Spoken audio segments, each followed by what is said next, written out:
It all started with a leak. Just a single line, buried deep in a secret telegram. But it was enough to shake an entire continent. Traoré, the leader of Burkina Faso, had just 2 days to hand over 70% of the country's gold reserves. Otherwise, the country would have to immediately pay the entire debt and interest, amounting to $5.6 billion. And the name at the bottom of the telegram? Donald J. Trump. At the time, he was the President of the United States, the most powerful voice in the Group of Seven and the International Monetary Fund, IMF.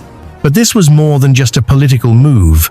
He was using his absolute power to launch a global economic attack under the guise of behind-the-scenes diplomacy. The demand shocked not only Washington, but also the neutral nations of the G7 and the 19 countries of the IMF system.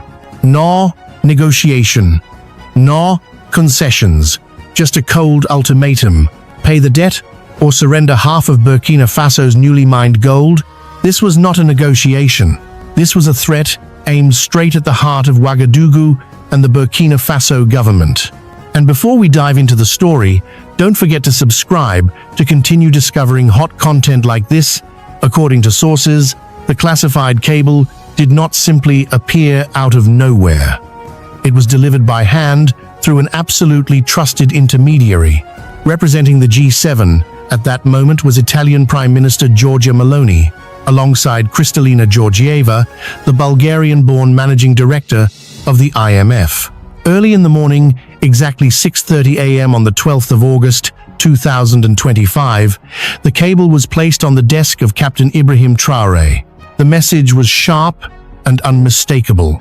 Either allow corporations from the United States, Canada, the United Kingdom, France, and Germany, backed by the IMF, to immediately begin mining and exporting 70% of the gold, or pay USD 5.6 billion owed to G7 nations, plus the IMF debt of 324 million SDR. Total debt, USD 10 billion. The deadline, 48 hours to decide. Refuse, and be prepared to face sanctions, resource blockades, and engineered internal destabilization. This was not diplomacy. This was a barefaced act of extortion. The tone of the message, believed to be from Donald Trump, was as cold and rigid as steel. We saved you from terrorism. We fed you when you were starving. We lent you money. Now it's time to pay your debts or pay the price. But Trump miscalculated. The most powerful man in Burkina Faso was not one to be cowed. Traoré did not flinch. He immediately summoned key political leaders, senior military commanders, and the most trusted mining executives. In the meeting, he made his position crystal clear. Tell the G7 and the IMF Burkina Faso is not for sale. Within hours, the story exploded. From Lagos to Kinshasa, African media ran bold headlines. The West demands Africa's resources, Traoré given 2-day ultimatum. The world began to watch, but Traoré did not respond with pen and paper. He answered with strategy and resolve. For months, a massive secret had been hidden beneath the sun-scorched plains of northern Burkina Faso. Not rumor, not speculation, but fact.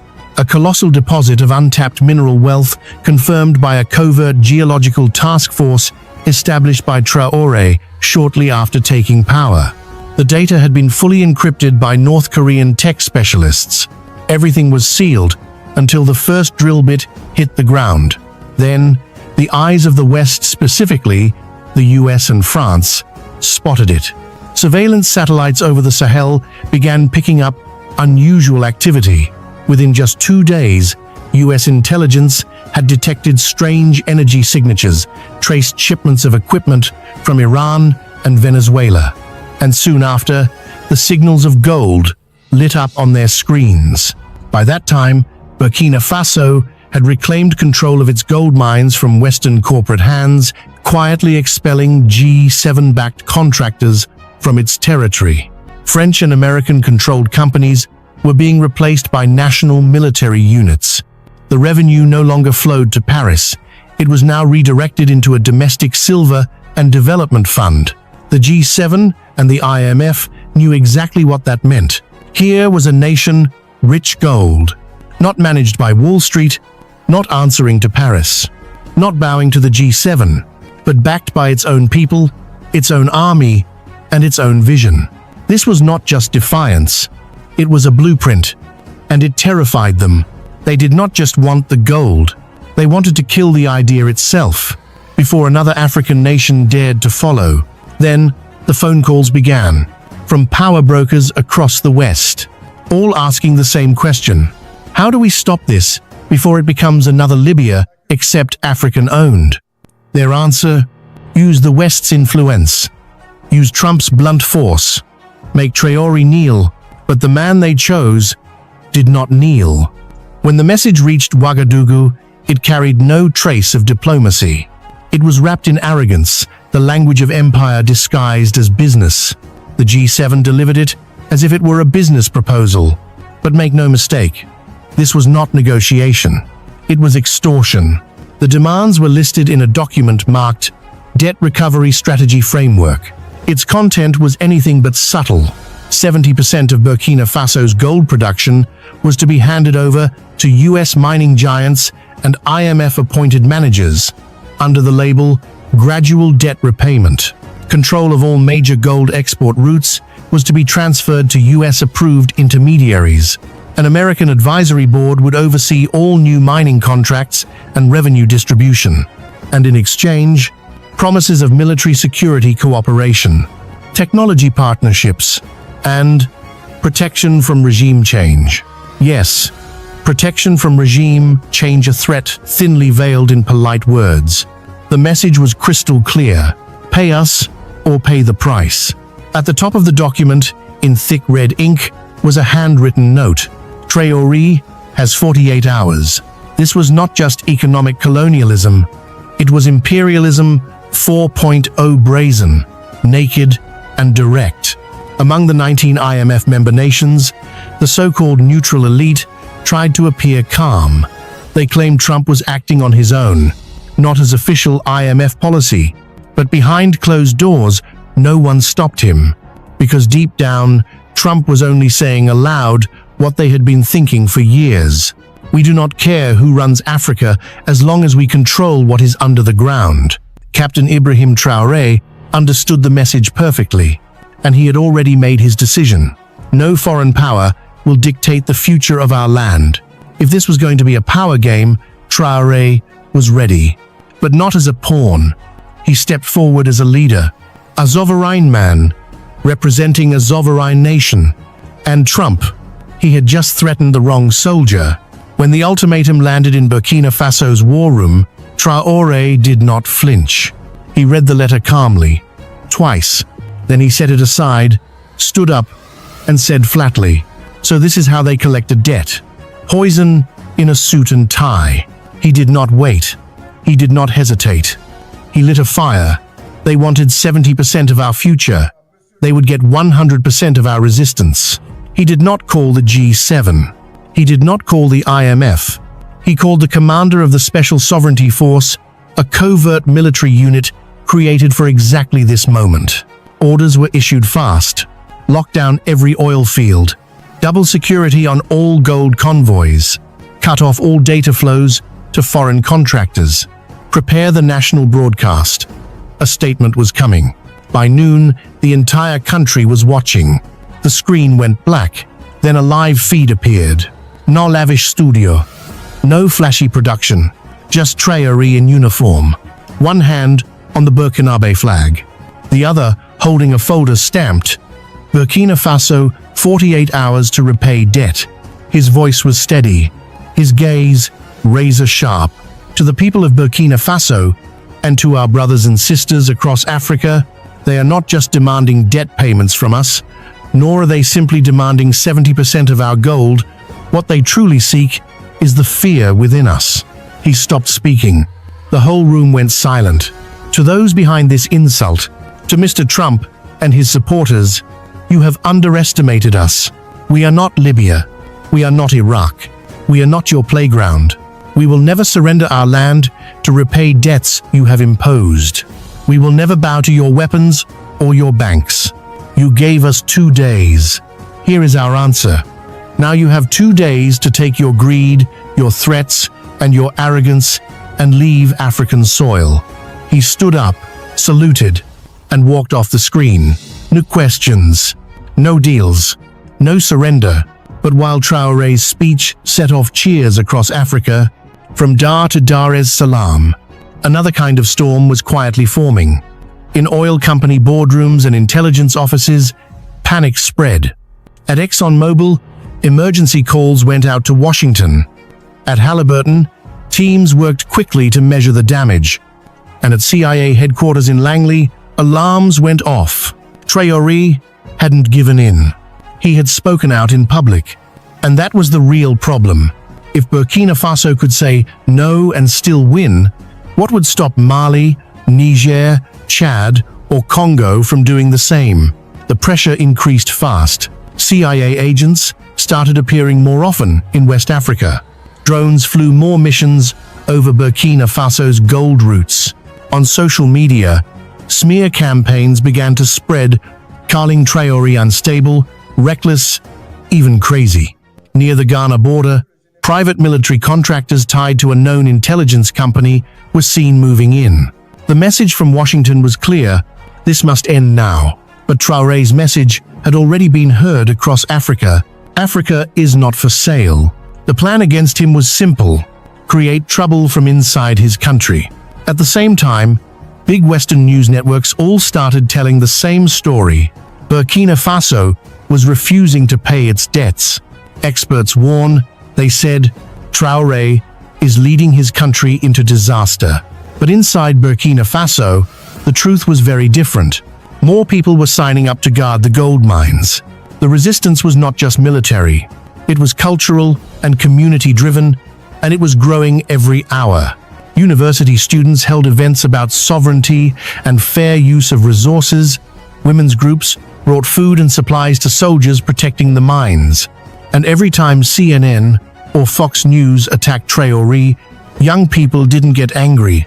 They laughed. Then they reposted the news clip with one line: "If they hate him this much, he must be doing something right." Captain Ibrahim Traoré knew the truth. The real enemy wasn't only Trump.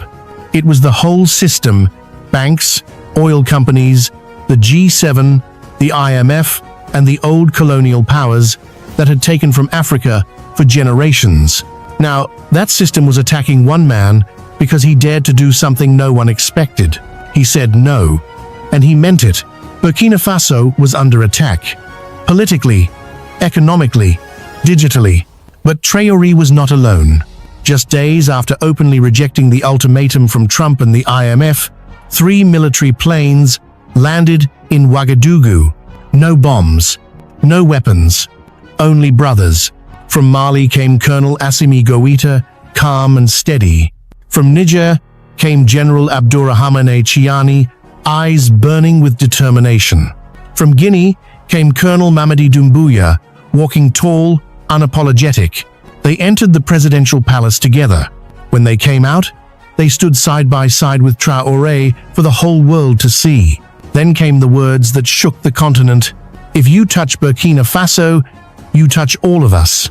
This wasn't just a statement. It was a new doctrine. Africa's answer to NATO, the AES shield. Mali sent experienced military advisors to guard the gold mines. Niger deployed logistics teams skilled in desert terrain. Guinea opened its airspace for emergency supply flights. The fight wasn't only on the ground, it moved online. AES-backed media launched a massive counter-offensive, exposing Western disinformation, revealing the truth behind the resource war, filling social media with one unified message: our resources, our future, our fight. The impact spread quickly. In Bamako, crowds filled the streets to show support for Traoré. In Conakry, murals appeared showing him standing on oil barrels, holding the Burkina Faso flag high. Even in Chad and the Central African Republic, youth groups chanted AS or death. In the West, intelligence agencies scrambled to respond. But they missed one important point. This was no longer just about Burkina Faso. This was a pan-African firewall, and Traoré wasn't backing down. He was moving forward, supported by a brotherhood built not from treaties, but from war, betrayal, and a shared dream of real African freedom. While Western powers grew angry and panicked behind closed doors, two global giants made their move quietly, strategically, without apology. China and Russia. They didn't arrive with threats or arrogance. They brought something much stronger: support, technology, and a message Captain Traoré would never forget. You are not alone. Just 12 hours after Trump's ultimatum hit the news, a discreet Chinese delegation landed in Ouagadougou. No cameras, no fanfare, just engineers, diplomats, and a game-changing proposal: a fully operational gold mining facility designed and built in 90 days. A gold valuation system that bypassed Western banks entirely. And most importantly, a digital trade platform using China's digital yuan, cutting out both the CFA franc and the US dollar. Burkina Faso would not only own its gold, it would control every step of the value chain. Russia followed immediately after. The next day, a Russian Ilyushin military jet landed on a secure airstrip. On board, advanced electronic warfare systems and dozens of unmarked crates labeled Special Defense Assets. In other words, Burkina Faso's gold mines were now protected by Russian-grade anti-drone defenses. Washington was stunned. CNN called it a dangerous new alliance. The US State Department accused Traoré of selling out to dictatorships. But in Africa, no one cared what the West thought. To the people, Traoré wasn't bowing. He was fighting back. To them, China and Russia weren't invaders. They were tools, and AES that was the future.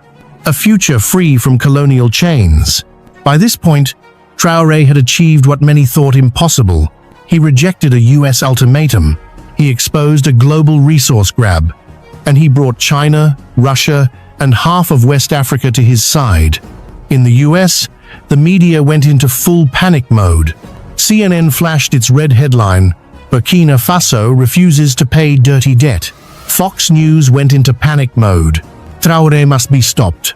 Talk shows filled up with guests, IMF-linked bank CEOs, retired generals, all repeating the same word: dangerous. They called him crazy, a dictator, Putin's puppet, the next Gaddafi. But the internet wasn't buying it. African content creators flooded YouTube and Instagram with videos praising his courage. Even African Americans joined in. This man told Trump, "Over my dead body," and lived to tell the story.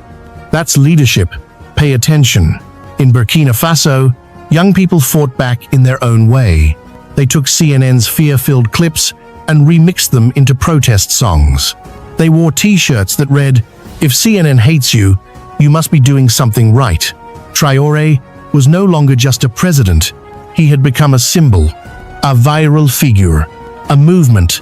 Even Time magazine took notice. Their next digital cover read, "The man the West can't bully, inside Traoré's African uprising."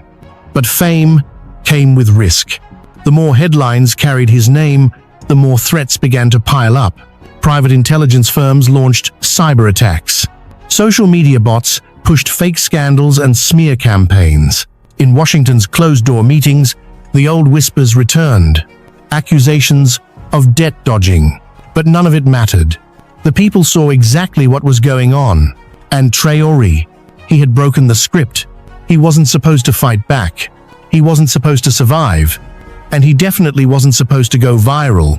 Yet here he was, a 5-year-old soldier from Ouagadougou, more famous than most Western presidents. No PR team, no billionaire backers, just truth, courage, and gold. Time was running out. The whole world watched. Would Traoré agree to hand over 70% of Burkina Faso's gold to pay down the debt? Instead, when the 2-day deadline expired, Traoré made his boldest move yet. At dawn, Burkina Faso's National Assembly held an emergency session completely hidden from outside eyes. Behind closed doors, under Traoré's direct orders, they passed a historic resolution. All gold reserves within Burkina Faso are hereby nationalized and permanently protected from all forms of foreign corporate ownership. The ink had barely dried. The decree was in force, and by sunrise, every Western company still operating on Burkinabe soil received the same message. Pack your bags, your game here is over. Licenses held by French and Canadian mining firms revoked. A G7 and IMF-backed energy survey team escorted to the border. Foreign diplomats informed in plain words, Burkina Faso's resources are not a bargaining chip for debt repayment. Then, Traoré appeared on national television. No uniform, no weapons. Dressed only in traditional Burkinabe attire, Traoré spoke with a steady, clear, and unwavering voice. We've been exploited for generations. Now that we've discovered our wealth, they want to take it away again. But I am not here to serve empires. I am here to serve my people, a people who have suffered far too long. He paused for a long moment. Then came the line that echoed from radios to rooftops. Burkina Faso is not afraid, and I will not negotiate with thieves. Outside, the streets erupted. Drums pounded. Fireworks lit the sky. Crowds danced and chanted through the capital. He said no. He said no. He said no. Online, the movement caught fire again. Young Africans posted videos holding fuel, soil, or coins and whispered one phrase, "We protect what's ours." The IMF's ultimatum expired. The threat had failed. And Traoré? He didn't just survive the pressure, he rewrote the rules. 2 days after his bold challenge, the G7 and IMF went silent. No press briefings, no tweets, just quiet panic behind closed doors. There were nervous whispers in military offices. Real alarm bells rang in oil boardrooms. Then, at exactly 7:42 a.m. Eastern Time, Donald J. Trump broke the silence. With an all-caps tweet, Traoré just made the biggest mistake of his life. Africa will pay for this. The internet exploded. Journalists scrambled for reactions. Cable news turned into shouting matches. Markets in New York dipped as investors braced for the worst, but in Ouagadougou, Captain Traoré didn't flinch. When aides showed him the tweet, he reportedly smiled and said, "That's the sound of an empire losing control." Still, the threat was real. Satellite activity over West Africa tripled. The US Navy quietly moved 2 warships closer to the Gulf of Guinea. AFRICOM issued a discreet warning about rising instability. Burkina Faso's military acted fast. Anti-air defense went live. Gold transport routes were sealed off. AES allies moved instantly. Mali sent armored units to the border. Nigeria activated air defense radar to monitor shared skies. Guinea announced a joint rapid response pact, promising immediate retaliation against any foreign attack on Burkina Faso. Then came the shock that stunned the world. This was no longer just about governments. Ordinary people across Africa rose up. In Nigeria, South Africa, Kenya, and Senegal, thousands gathered outside US embassies. These weren't ordinary protests. They were warnings. Signs read, "Touch Traoré, and you touch all of us. Africa is not your minefield. Keep your democracy, we'll keep our dignity." In Washington, Trump was reportedly furious that his pressure campaign had failed, but the final blow didn't come from any government. It came from a video just 43 seconds long, posted by Captain Ibrahim Traoré himself. It went global within hours. Looking straight into the camera, calm and steady, he said, "This is not just about debt. This is not just about gold. This is about the soul of Africa. And I would rather die standing than live kneeling." Within 12 hours, the video had been shared over 12 million times. Former African presidents began speaking out, breaking years of silence. One by one, they called Traoré the beginning of a new era, a new kind of leader. The world held its breath. But for Africa, it was the first deep breath of freedom in a very, very long time.